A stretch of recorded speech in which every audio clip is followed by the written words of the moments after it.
On the night of March 26, 2026, a video began circulating on Nigerian social media. It showed dozens of men lying on mats and pieces of cloth spread across the floor of the National Mosque in Abuja. They had traveled from Kano seat. They had come to attend activities related to the APC National Convention. They could not afford or access accommodation in a city that had been overtaken by party delegates, political officials, and the machinery of a ruling party preparing for its biggest gathering since 2022. So, they slept on a mosque floor. While they slept, hotels across Abuja were fully booked. Roads surrounding Eagle Square were sealed by armed soldiers and police. The federal government had ordered civil servants in the capital to work from home. 32 governors had arrived. The president was in town. The party had chartered logistics for its most powerful members and left its grassroots loyalists to find their own way. That video is a 30-second documentary about the relationship between a ruling party and the people whose loyalty it depends on. But it is also the frame through which this channel will examine everything the APC's 2026 National Convention actually decided, and what those decisions mean for Nigeria's 2027 electoral battle. Because the convention that shut down Abuja made decisions that will shape who governs this country after 2027. And almost nobody is asking whether those decisions were made democratically or whether they were made long before 8,543 delegates boarded their buses. Most channels will give you the headline. We give you the architecture behind it. If you have never been here before, you just found Nigeria's most analytical political channel. Subscribe, because what comes next in this video is the part they hope you never piece together. What happened and when? The APC's 8th National Convention ran on March 27th and 28th, 2026 at Eagle Square, Abuja. The theme was Unity in Progress, Consolidating the Renewed Hope Agenda. Over 8,453 delegates attended from all 36 states and the Federal Capital Territory. President Bola Tinubu was in attendance. 32 governors sat in the hall. The Independent National Electoral Commission was present to oversee and authenticate the elections. The primary purpose of the convention was to elect a new 25-member National Working Committee, the NWC, the party's top leadership body. The tenure of the existing NWC had expired. Whoever sits on the NWC controls the party machinery, candidate selection, dispute resolution, primary organization, and the institutional architecture of the APC's 2027 campaign. This is not a ceremonial event. The NWC election is the most consequential internal exercise a Nigerian ruling party can conduct in the cycle before a general election. The decisions before the convention. Before a single delegate set foot in Eagle Square, the most important decisions had already been made. President Bola Tinubu endorsed Professor Nentawe Goshwe Yilwada as his preferred national chairman. That endorsement set the tone for every other NWC position. The party then confirmed it would adopt consensus, not competitive election, as the method for selecting its new national officers.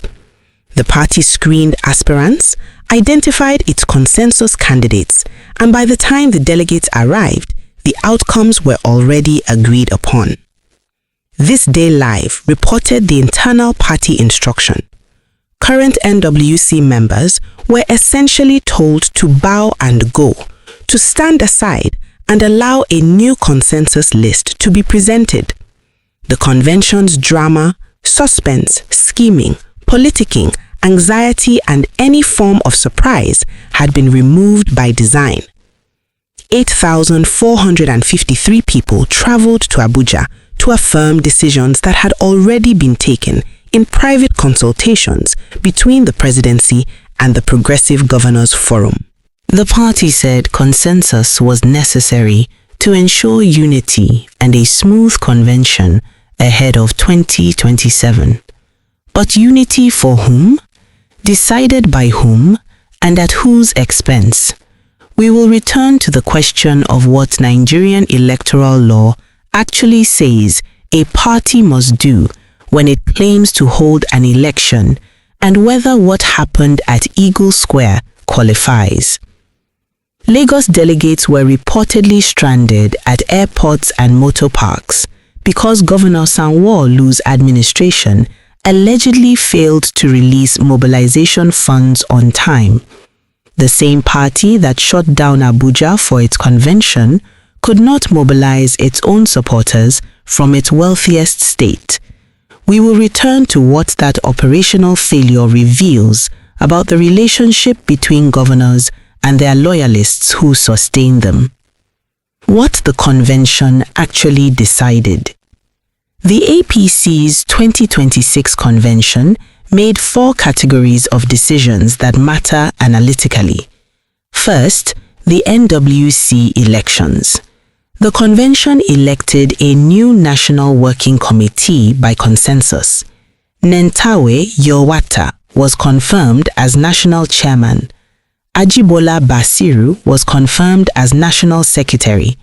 Incumbent officers including National Youth Leader Dayo Israel, Deputy National Chairman North Ali Bukar Dalori, National Legal Advisor Abdul Karim Abubakar Kana, National Woman Leader Mary Alele Idele, and National Publicity Secretary Felix Moka retained or formalized their positions. INEC was present to authenticate the process under the Electoral Act 2022. The composition of this NWC is significant beyond the names. The Guardian described the outcome. The dual power structure, anchored in the presidency and the governors, has intensified negotiations within the party as aspirants scramble for endorsements. The NWC that emerged from this convention is not an independent party leadership. It is a presidency-aligned leadership selected in consultation with the Progressive Governors Forum and ratified by a delegate gathering whose outcomes were predetermined. Second, the power architecture it legitimized.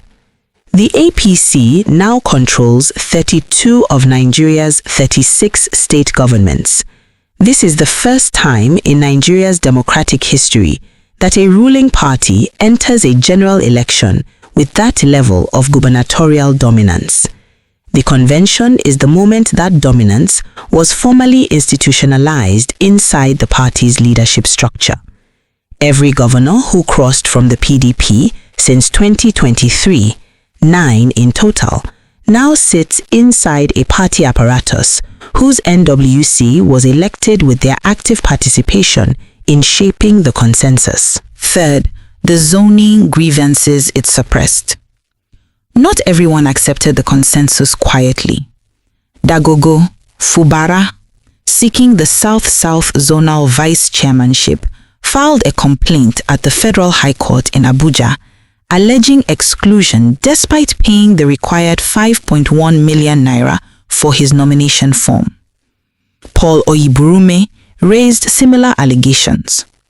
The party's convention chairman responded that anyone who bought forms outside their designated zone was suspected of trying to create confusion.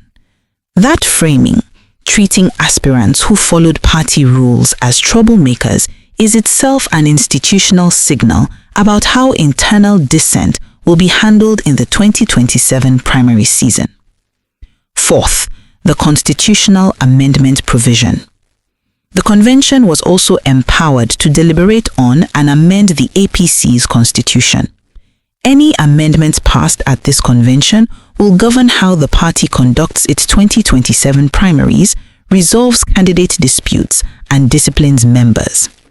Those amendments were made by a body that was itself selected by consensus, with its outcomes shaped before delegates arrived.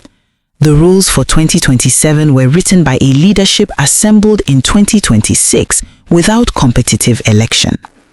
Here is the institutional detail that the coverage of the sleeping delegates missed entirely. The Electoral Act 2022 requires that party conventions and congresses must follow prescribed procedures for candidate emergence, including genuine opportunity for competition.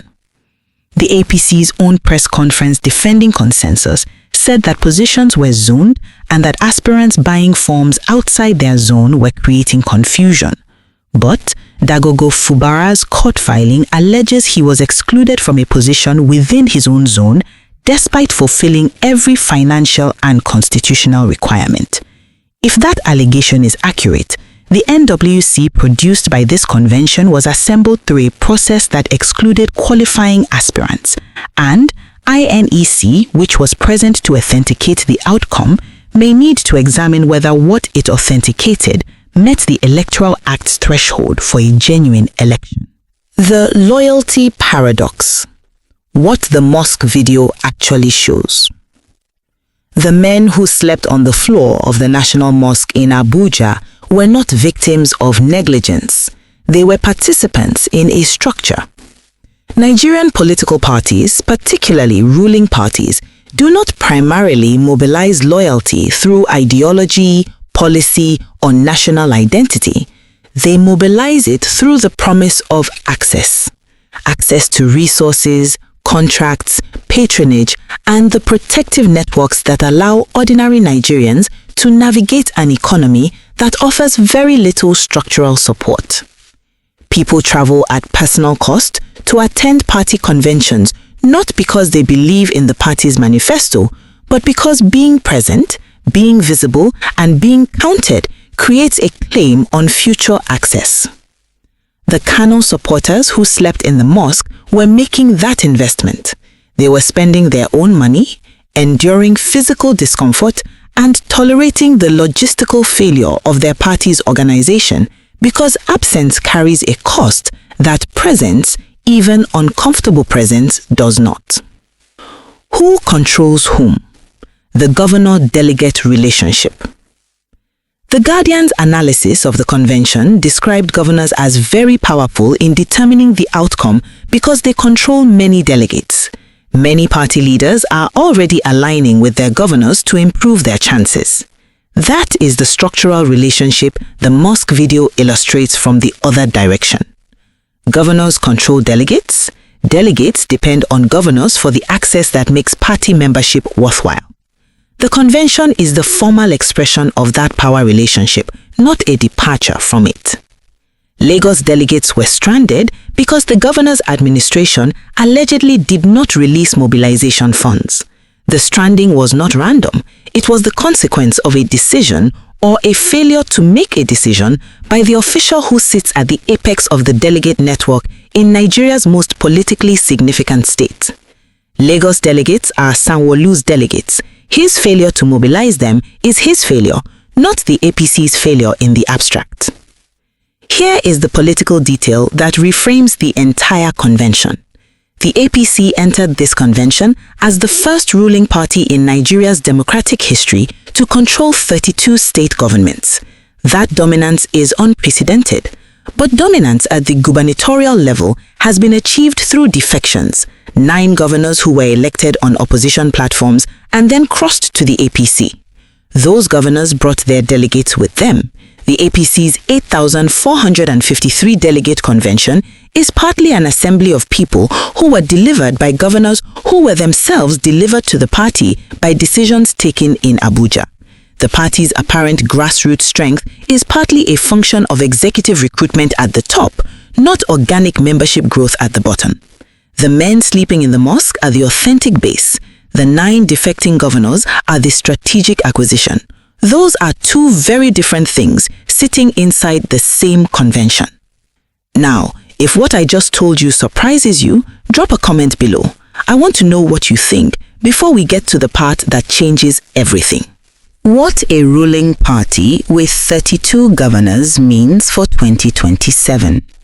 The APC exits this convention in the most powerful structural position any Nigerian ruling party has occupied since the return of democracy in 1999.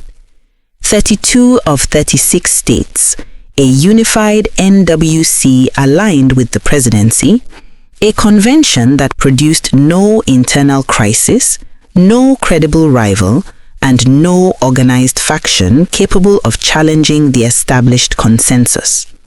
For the opposition, that reality is not an argument for giving up. It is the argument for why the 2027 alternative must be built on something the APC cannot replicate: a genuine coalition of voters who have decided that access to patronage networks is a less compelling reason to vote than the material conditions of their daily lives.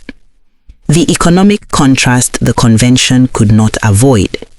The APC convention took place on the same day Dangote Refinery announced a reduction in petrol prices to 1,200 naira per litre, a development the party will claim as a Tinubu economic dividend. ASU issued a 4-day ultimatum over unpaid salary structures. The federal government shut down its own secretariat for a party event. FCT residents in Karu and Nanya were blocked from reaching their destinations by armed soldiers enforcing the convention perimeter.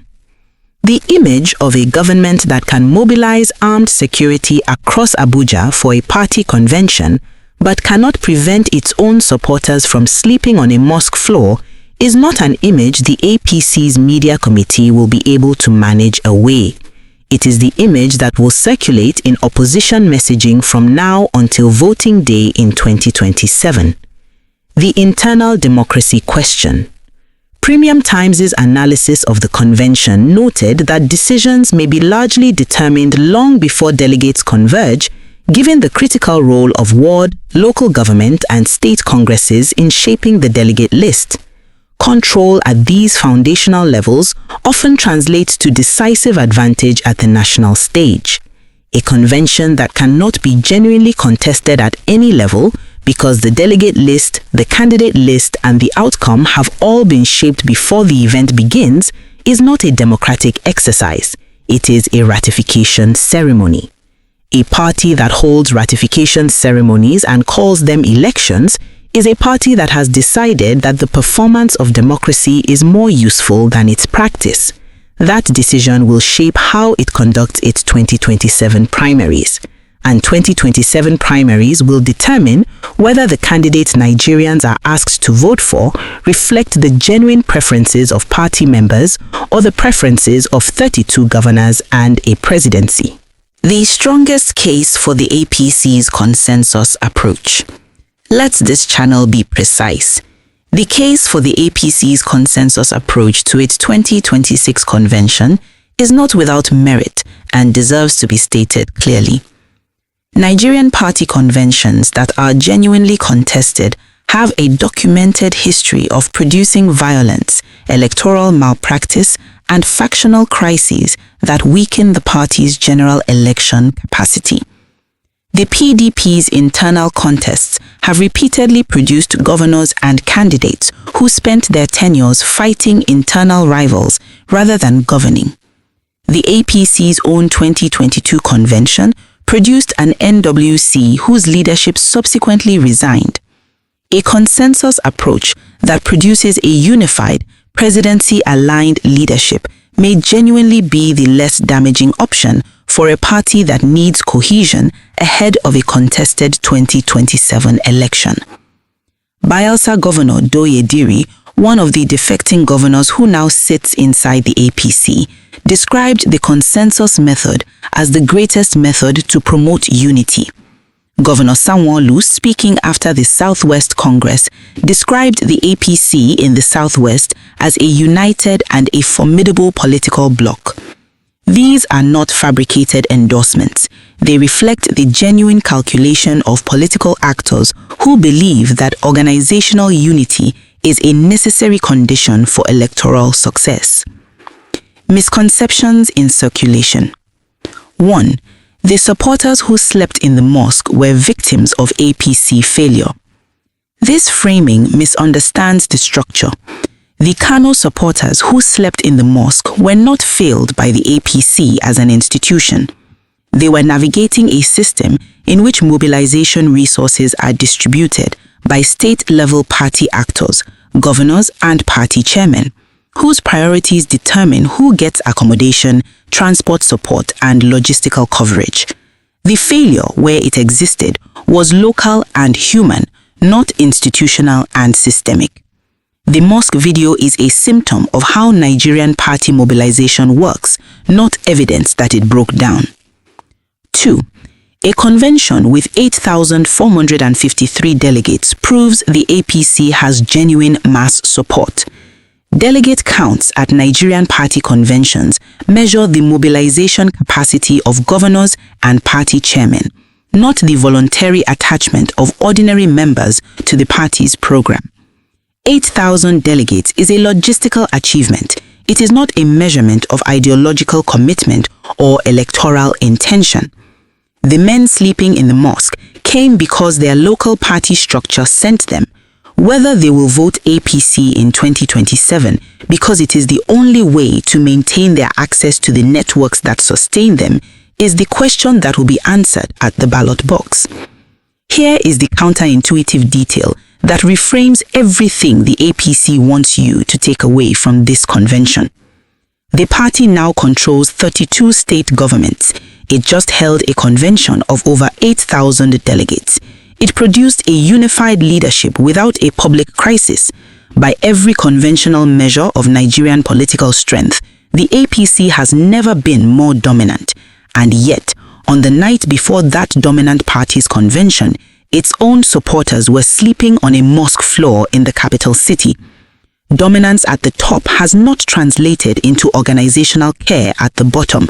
That gap between the power the party holds and the conditions of the people whose loyalty sustain it is the precise gap that opposition coalitions must exploit if 2027 is to be competitive.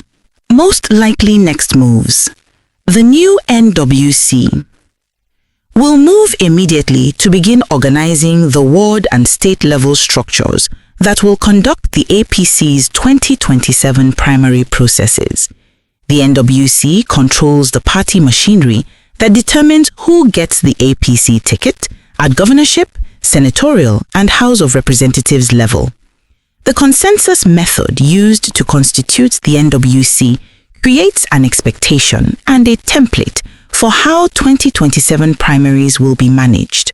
Aspirants who cannot align with the presidency-governor structure will find the NWC a hostile institutional environment. The Progressive Governors Forum will consolidate its position as the co-determinant of party decisions alongside the presidency.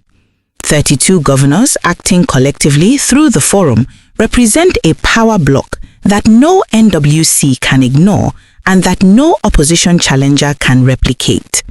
Their primary task between now and 2027 is maintaining unity among a coalition that includes former PDP governors, former Labour Party allies, and APC foundational members whose interests do not always align. The opposition must study the mosque video, not to exploit it emotionally, but to understand it structurally.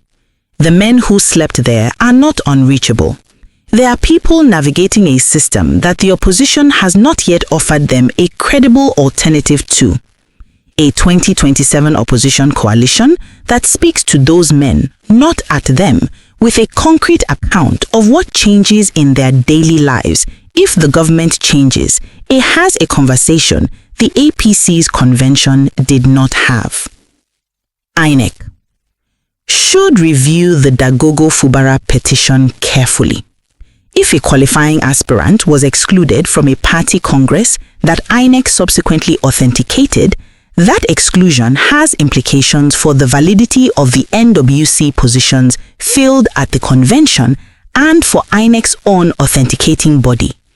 A precedent of exclusion authenticated by a regulatory body is a precedent that will be cited in every 2027 primary dispute. Consensus was used at this convention because the presidency and the Progressive Governors Forum determined that competitive elections posed a greater risk to party unity than the legitimacy deficit created by a predetermined outcome. That is a rational calculation in Nigerian political terms. It is also the calculation that produces NWCs, whose authority is ultimately derived from those who appointed them, not from those who were supposed to elect them. The Electoral Act 2022's provisions on candidate emergence exist precisely because previous generations of Nigerian politicians made the same calculation and produced party structures accountable to their patrons rather than their members. Lagos delegates were stranded because mobilization in Nigerian party politics is a governor's function, not a party institution's function. The APC as a national institution does not mobilize Lagos delegates. Sanwo-Olu does. When Sanwo-Olu's administration fails to release mobilization funds on time, Lagos delegates pay the cost. The structural lesson is not that the APC failed. It is that ordinary party members are entirely dependent on the individual decisions of the governors who control their access to the party. That dependence is what the Mosque video illustrates. It is also what the opposition needs to offer an alternative to. Best and worst case. Best case. The new NWC uses its mandate to build genuine ward-level structures that go beyond delegate mobilization for conventions. The 2027 primary process is managed transparently and gives aspirants a real competitive pathway. The Dangote fuel price reduction reaches pump level and provides the Tinubu administration with a genuine economic narrative going into 2027. The APC's structural dominance translates into a convention that is remembered as the moment it prepared seriously for a competitive election, not as the moment it ratified its own foregone conclusions. Worst case. The consensus template used at the NWC elections is applied to 2027 governorship and legislative primaries. Qualified aspirants are excluded as they were excluded in Abuja. Court petitions multiply. The NWC's legitimacy is challenged because it was assembled through a process that suppressed competition. The Mosque video becomes the defining image of a party that holds the country while its supporters hold a mat on a mosque floor. And the 2027 opposition coalition finds its message not in a manifesto, but in that image. We began with an image. Dozens of men, a mosque floor, mats and pieces of cloth. Abuja's roads sealed by armed soldiers a few kilometers away. A government-ordered work-from-home directive for a party event. 32 governors inside a convention hall. 8,000 delegates in their seats. And somewhere in that city, the people who actually keep Nigerian political parties alive, sleeping where they could find space. The APC's 2026 convention was a success by every measure the party uses to evaluate itself. It produced a unified NWC. It generated no public crisis.